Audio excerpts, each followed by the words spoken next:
dealers, welcome back to my channel. First of all, thank you so much for your overall response by liking my video and subscribing my channel. And yeah, most importantly, for your beautiful comments. Okay, so comments में previous video में सबसे ज़्यादा request थी macro के आगे के questions की. एक वीडियो में अपन ने मैक्रो के क्वेश्चन 11 तक सॉल्व कर लिए थे. अभी अपन स्टार्ट करेंगे क्वेश्चन नंबर 12 तक और ट्राई करेंगे कि इसी वीडियो में अपन सारे के सारे मैक्रो के जितने भी बैलेंस क्वेश्चंस थे वो सब कंप्लीट कर लें. ठीक है ना. तो चलो पहले स्टार्ट करते हैं question number 12. A, under the flexible exchange rate system the central bank do not intervene in the foreign exchange market. Justify the statement giving valid argument. एकदम करेक्ट स्टेटमेंट है क्योंकि फ्लेक्सिबल एक्सचेंज रेट सिस्टम में जो foreign exchange rate decide होती है वो decide होती है मार्केट फोर्सेस से.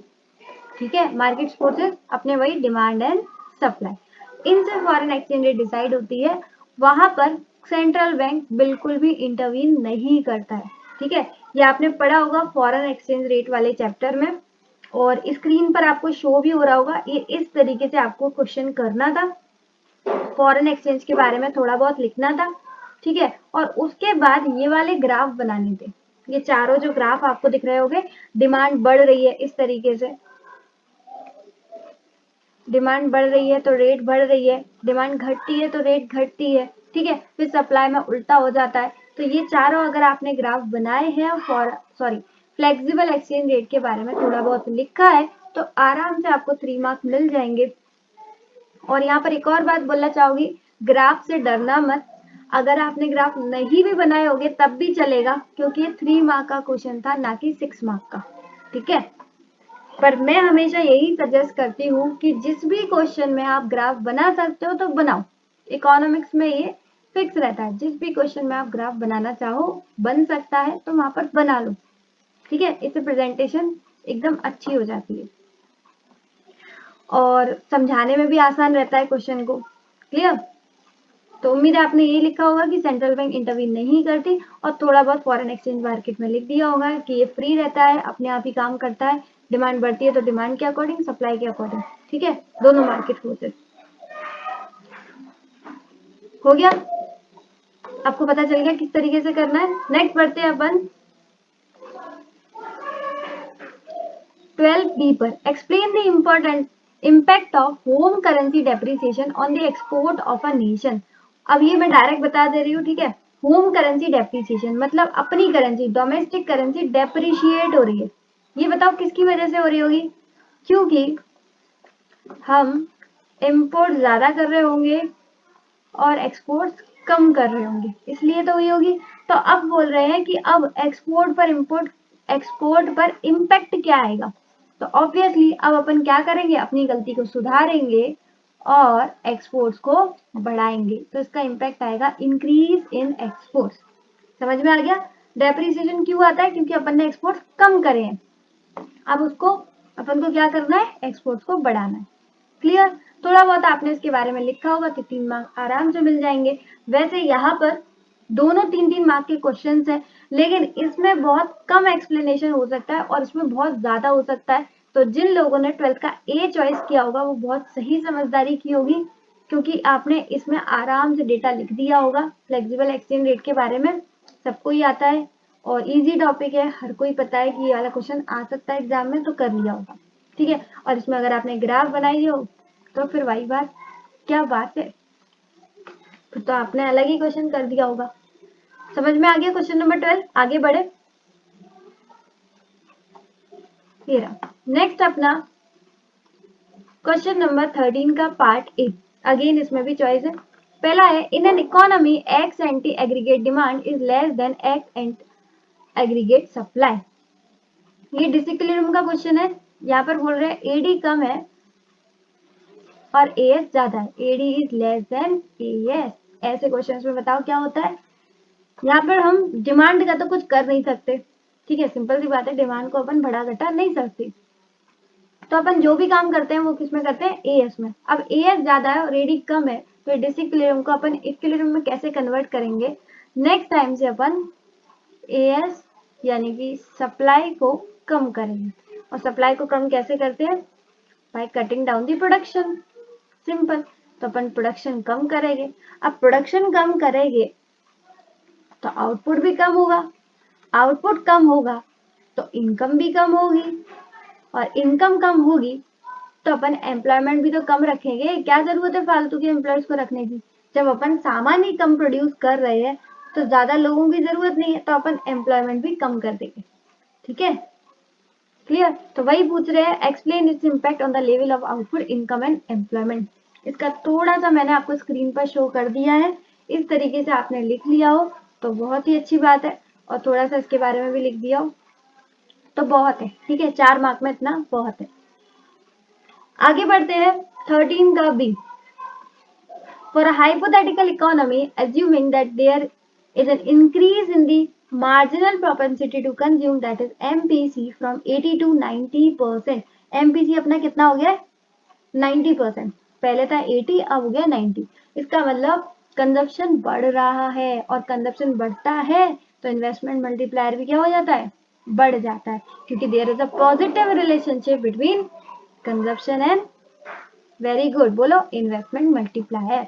तो ये कितनी हो गई है? 80 से बढ़कर 90 हो गई है। And change in investment to be 1000 crore, और चेंज इन आय अपन को गिवन है 1000 करोड़। ठीक है, अब समझ रहे हो? अपने जो के 2 फॉर्मूले है वो तैयार हो जाएंगे, एक यहाँ लग जाएगा, एक यहाँ, और एक क्वेश्चन सॉल्व हो जाएगा।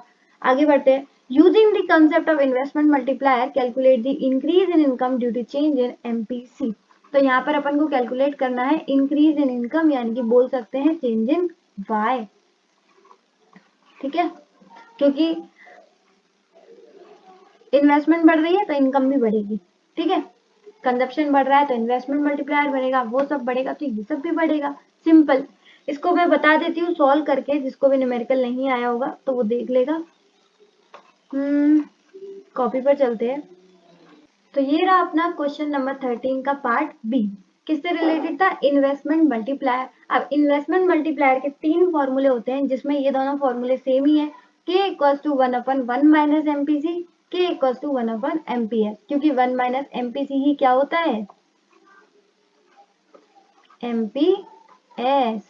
ठीक है, और इसका सेकेंड फॉर्मूला होता है अपना K equals to change in Y upon change in I. पहले अपन इन्वेस्टमेंट करते हैं और उसके ऊपर क्या कमाते हैं? इनकम, इसलिए बेस में ये लिया जाता है और न्यूमरेटर में ये।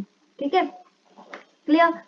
अब मैं हमेशा यही सजेस्ट करती हूँ कि आप हमेशा इन दोनों फॉर्मूले में से, बिल्कुल सेम फॉर्मूले, कोई दिक्कत वाली बात नहीं है, पर आप हमेशा कौन सा फॉर्मूला यूज किया करें?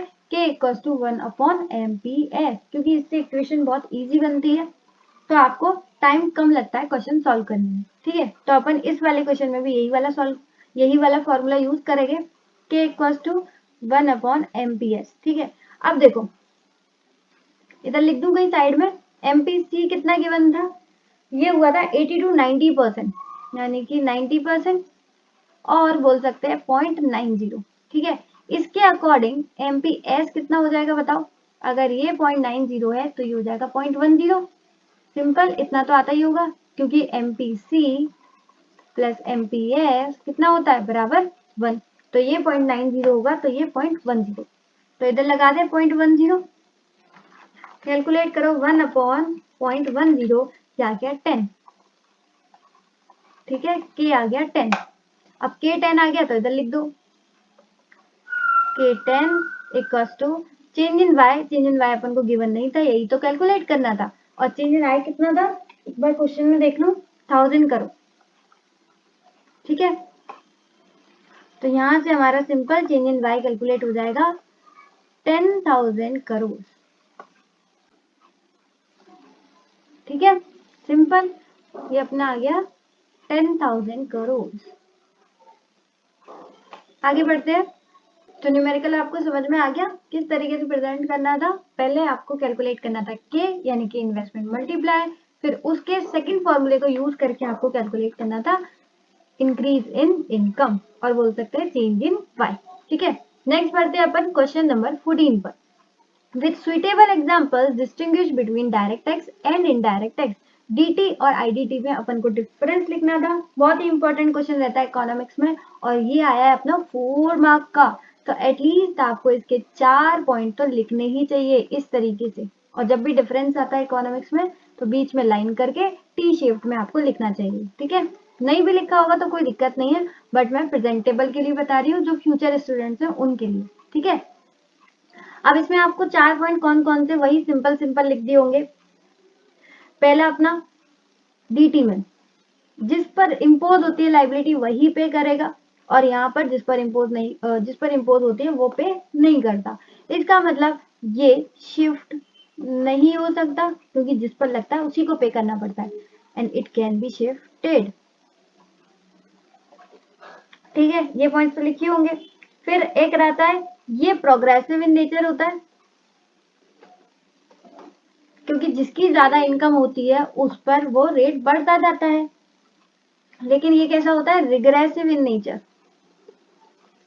क्योंकि सब पर ही लगता है सेम तरीके से। ये कैसा होता है, प्रोग्रेसिव, यानी कि जिस पर ज्यादा होती है इनकम उस पर ज्यादा लगता जाता है। इसका मतलब रिच पर फर्क ज्यादा पड़ता है, और यहाँ पर पुअर पर ज्यादा बर्डन पड़ता है, क्योंकि सबके लिए समान होती है, इसलिए पुअर पर ज्यादा बर्डन होता है, ठीक है। इतना भी लिख लिया हो चलेगा, प्रोग्रेसिव इन नेचर और रिग्रेसिव इन नेचर।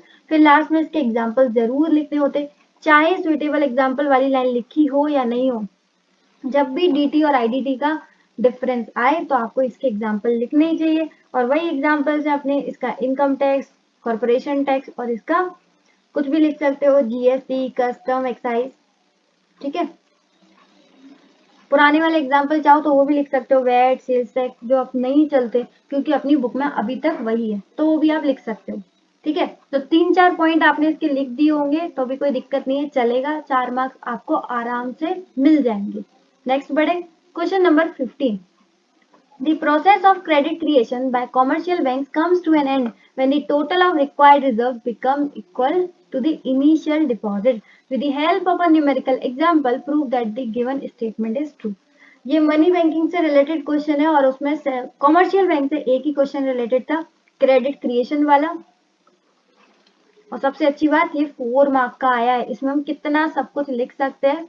मैंने स्क्रीन पर एक शो भी किया है, दिख रहा होगा आपको, एक बार मैं पढ़कर बता देती हूँ। ये बहुत बड़ा लिख रखा है, मनी क्रेडिट, इसके अलग अलग नाम भी लिखे हैं, money creation, credit creation, deposit creation. अच्छा, फ्यूचर स्टूडेंट को अगर ये वाले नोट्स चाहिए तो वो कमेंट सेक्शन में बता सकता है, या फिर मेरे इंस्टा आईडी पर मैसेज भी कर सकता है, ठीक है ना। तो इसमें आपको क्या बताना था, सबसे पहले प्रोसेस बताना था क्रेडिट क्रिएशन का, उसके बाद एक न्यूमेरिकल एग्जाम्पल से इसको बताना भी था, और वहां पर एक एग्जाम्पल भी दे रखा है, अगर आप नोट्स में ध्यान से देखो, ठीक है। 10% वाला 1000, इसमें अगर नोट्स में देखो तो बैलेंस शीट भी बनी है, वो आपने चाहो तो बनाओ, नहीं चाहो तो मत बनाओ, क्योंकि 4 मार्क्स का क्वेश्चन है, इतना ही बहुत हो जाएगा। अगर आप क्रेडिट क्रिएशन के बारे में लिखोगे और एक न्यूमेरिकल एग्जाम्पल से उसको बताओगे तो बहुत है, ठीक है। हो गया, सिंपल था, 15 वाला तो थ्योरी क्वेश्चन है, आराम से कर लिया होगा। नेक्स्ट हमारा क्वेश्चन नंबर 16 का ए में भी 2 पार्ट है। तो पहला, many goods and services which may contribute to welfare but are not included in estimated GDP। ये बोल रहे हैं कुछ चीजें ऐसी होती हैं जो कि वेलफेयर में तो कंट्रीब्यूट करते हैं, लेकिन जब जीडीपी कैलकुलेशन की बात होती है तब वो इंक्लूड नहीं किए जाते। Do you agree with the given statement? बिल्कुल एग्री है। Give valid reason in support of your answer. ये पता है, जो स्टार्टिंग के चैप्टर्स थे ना मैक्रो में, उसमें से क्वेश्चन आया है, और वहां पर यही था, 4 लिमिटेशन थी जीडीपी भी। उसमें क्या था, एक था हमारा नॉन मॉनेटरी एक्सचेंज, याद होगा आपको नॉन मॉनेटरी एक्सचेंज, नहीं तो मैं आपको स्क्रीन पर शो भी कर देती हूँ। मिला, नॉन मॉनेटरी एक्सचेंज, जो कि मार्केट में मनी वैल्यू इनकी पता नहीं चल पाती है, जैसे कि घर पर आपके मम्मी पापा खाना बनाते होंगे तो वो चीजें, ठीक है। वो अगर वो खाना बनाते हैं तो आपके लिए बनाते हैं, सर्विस प्रोवाइड कर रहे हैं, लेकिन उसकी मार्केट में कोई वैल्यू नहीं है, इसलिए जीडीपी में वो कंसीडर नहीं की जाती। इसी तरीके से जो बार्टर एक्सचेंज है अपने इंडिया में अभी तक चल रहा है, लेकिन अगेन वो जीडीपी में कंसीडर नहीं किया जाता। तो ये सारी चीजें वेलफेयर को तो कंट्रीब्यूट कर रहे हैं, लेकिन जीडीपी में इंक्लूडेड नहीं होते। तो आप 2-3 एग्जाम्पल दे दिए हो, वो भी बहुत है, क्योंकि 3 मार्क्स का क्वेश्चन है। ठीक है, नेक्स्ट, इसी का second, with suitable example distinguish between final goods and intermediate goods. हे भगवान, सीबीएसई का सबसे प्यारा क्वेश्चन, फाइनल एंड इंटरमीडिएट, हर बार यही वाले देते हैं, स्टॉक और फ्लो या फिर फाइनल और इंटरमीडिएट गुड्स। कितने का है ये? 3 मार्क का। तो 3 मार्क में इसमें आप 3-4 पॉइंट लिख दो, वो भी चलेगा। सबसे पहले डिस्टिंग्विश यानी कि डिफरेंस आया है, तो मैं क्या कहती हूँ, डिफरेंस आए तो उसको टी शेप में लिखो, फाइनल गुड्स और इंटरमीडिएट गुड्स। ठीक है, तो इसमें सबसे पहले आप एक लाइन लिख सकते हो, बाउंड्री लाइन वाली। ये बाउंड्री लाइन क्रॉस कर चुका होता है और ये बाउंड्री लाइन के विद इन रहता है। फिर एक रीसेल के लिए होता है, एक रीसेल के लिए नहीं होता। आपको पता ही होगा, ये रीसेल के लिए नहीं होता क्योंकि डायरेक्ट कंज्यूमर के पास जाता है, और ये रीसेल के लिए होता है, तो मेंट फॉर रीसेल। एक आप लिख सकते हो, इसमें अभी वैल्यू बढ़ने के चांसेस रहते हैं क्योंकि इसमें हम वैल्यू बढ़ाते हैं, लेकिन इसमें कुछ वैल्यू नहीं बढ़ाते। ठीक है, और फाइनल गुड्स को अपन नेशनल इनकम में कंसीडर करते हैं, लेकिन इंटरमीडिएट्स को अपन नेशनल इनकम में नहीं कंसीडर करते। आपको याद होगा प्रोडक्शन वाला method, value of output minus IC, intermediate consumption, यानी कि आईसी को अपन इंटरमीडिएट गुड्स, इंटरमीडिएट कंजप्शन को अपन नेशनल इनकम कैलकुलेट करते समय कंसीडर नहीं करते। ठीक है, एक एग्जाम्पल देने थे आपको, और ये बिल्कुल ऐसे क्वेश्चन आए तो आपको एग्जाम्पल देने ही है। इसमें आप लिख सकते हो, एक स्क्रीन पर भी शो हो रहा है बहुत प्यारा सा example, milk bought by house hold, यानी कि अगर हम जैसे लोगों ने दूध खरीदा है तो वो किस में आएगा, फाइनल गुड्स में, क्योंकि अपन अब कुछ भी करें उसका डायरेक्ट कंज्यूम करें, चाय पिए, कॉफी बनाए, कुछ भी करें, वो किस में आएगा, फाइनल गुड्स में। लेकिन अगर एक चाय की दुकान वाले ने मिल्क खरीदा है तो वो आएगा इंटरमीडिएट गुड्स में, या फिर एक मिठाई की दुकान ने मिल्क खरीदा है मिठाई बेचने के लिए तो भी आएगा इंटरमीडिएट गुड्स में। क्लियर? तो इसी तरीके से आपने 3-4 पॉइंट लिख दिए होगे तो बिल्कुल चलेगा, आपके आराम से 3 मार्क गिन हो जाएंगे। नेक्स्ट बढ़े, इसी का और वाला क्वेश्चन था, कुछ बच्चों ने ये किया होगा, तो इसको भी देख लेते हैं एक बार। B part first, using a suitable numerical example distinguish between real GDP and nominal GDP. Real और नॉमिनल के बीच में आपको डिफरेंस बताना है, और इसमें आपको एक न्यूमेरिकल एग्जांपल भी देखना है। ठीक है, तो सबसे पहले नॉमिनल क्या होती है, नॉमिनल जीडीपी वो होती है जो करंट प्राइस पर चलती है, इसका दूसरा नाम भी है current price, GDP at current prices. और रियल जीडीपी जो होती है वो कांस्टेंट पर चलती है। ठीक है, ये दोनों से चेंज होती है, प्राइस एंड आउटपुट से, लेकिन रियल जीडीपी सिर्फ और सिर्फ आउटपुट से, तभी तो इसको रियल बोला गया है, क्योंकि इसमें प्राइस आता ही नहीं है, प्राइस हमेशा बेस लिया जाता है। तो आउटपुट बढ़ेगा तभी रियल जीडीपी बढ़ेगी, अदरवाइज नहीं बढ़ेगी। तो उसका इफेक्ट आता है only on change in output से।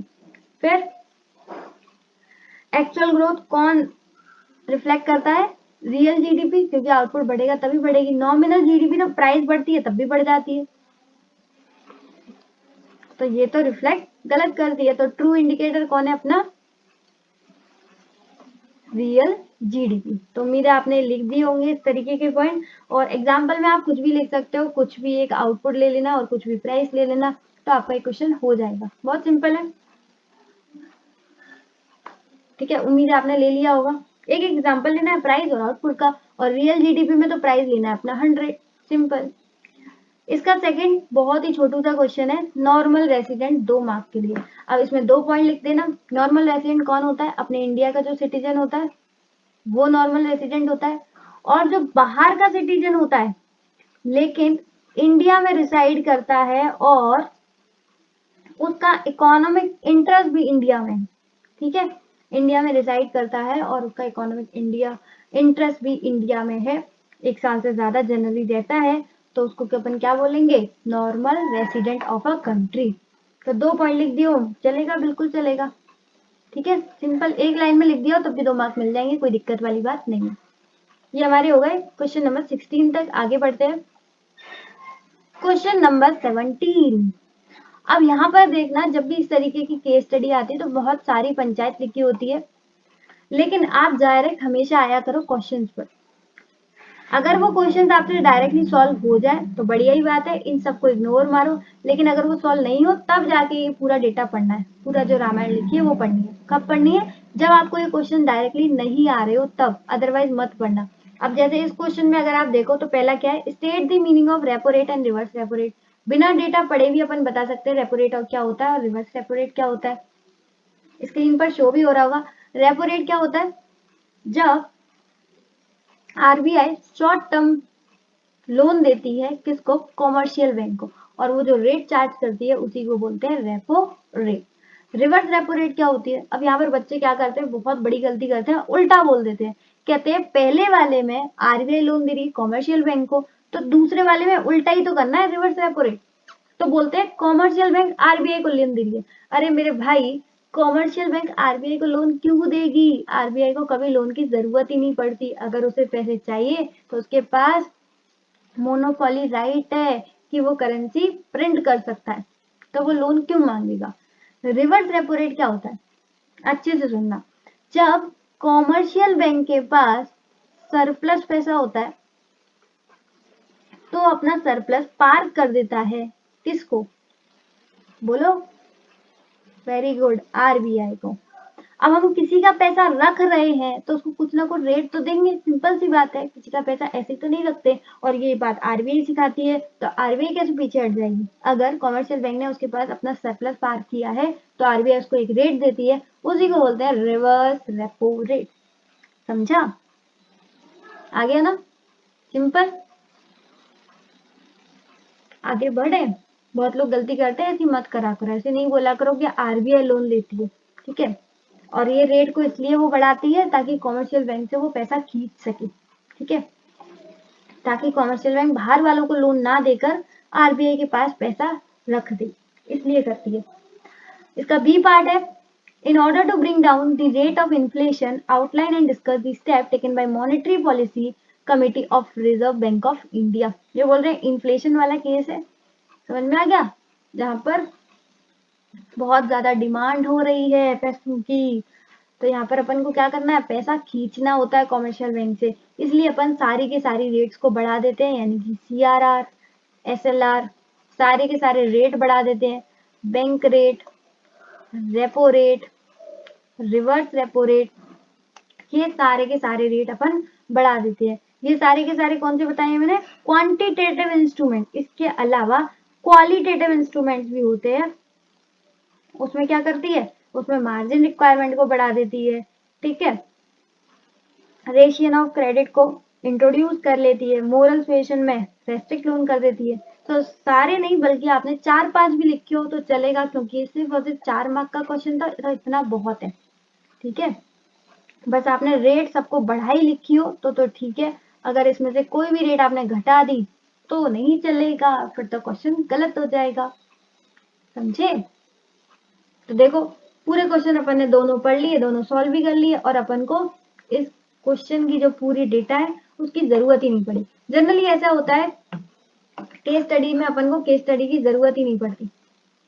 अच्छा, ये तो मैंने ऑलरेडी करा दी है। इसकी पूरी प्लेलिस्ट जो है आपको प्लेलिस्ट सेक्शन में मिल जाएगी, उसमें से आप अपने क्वेश्चन आंसर्स को चेक कर सकते हो कि आपके मैच हो रहे हैं कि नहीं। और प्लीज मुझे कमेंट सेक्शन में बताना कि कैसे लगी वीडियो, साथ के साथ आपके क्वेश्चंस मैच कर रहे हैं या नहीं, वो भी बताना कि आप कितना अटेम्प्ट करके आए और आपको कितने मार्क्स एक्सपेक्टेड है।